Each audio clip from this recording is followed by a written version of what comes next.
All right, class, here I'm going to show you 3 different examples of solving systems by substitution.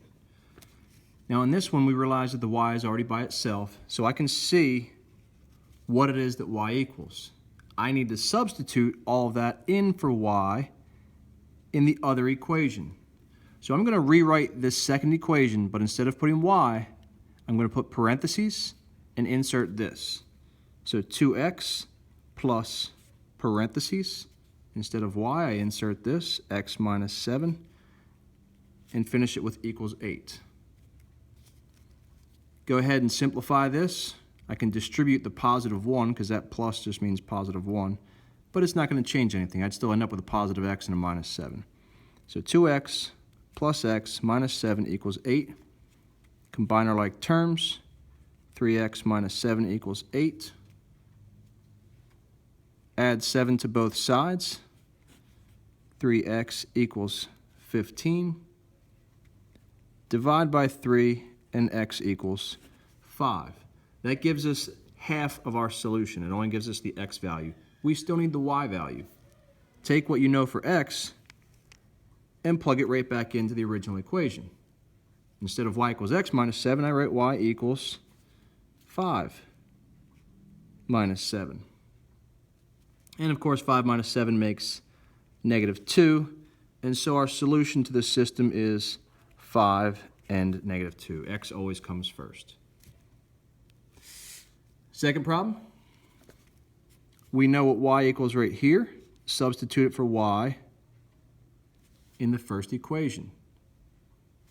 6x minus 3, get rid of the y and insert that other stuff, 2x plus 5, and equals the 6.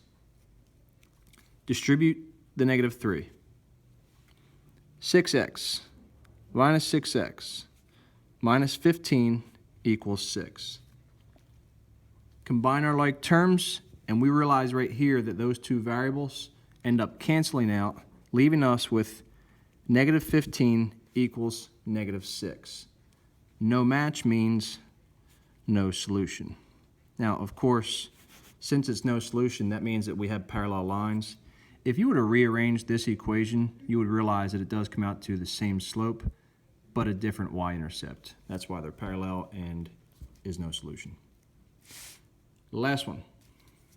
In this case, x is by itself. If you remember the notes from yesterday, I said that you needed to get the y or the x by itself. It didn't matter which one.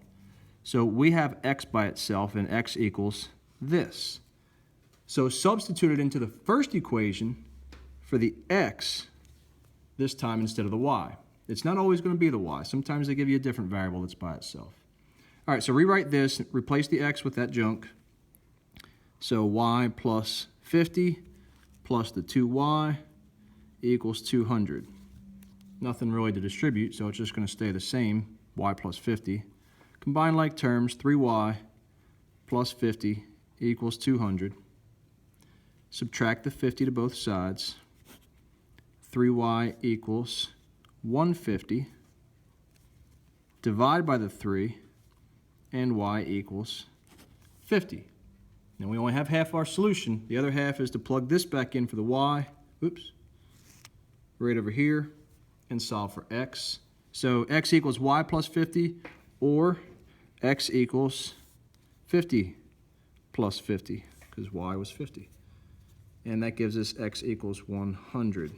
So the solution, x first, remember?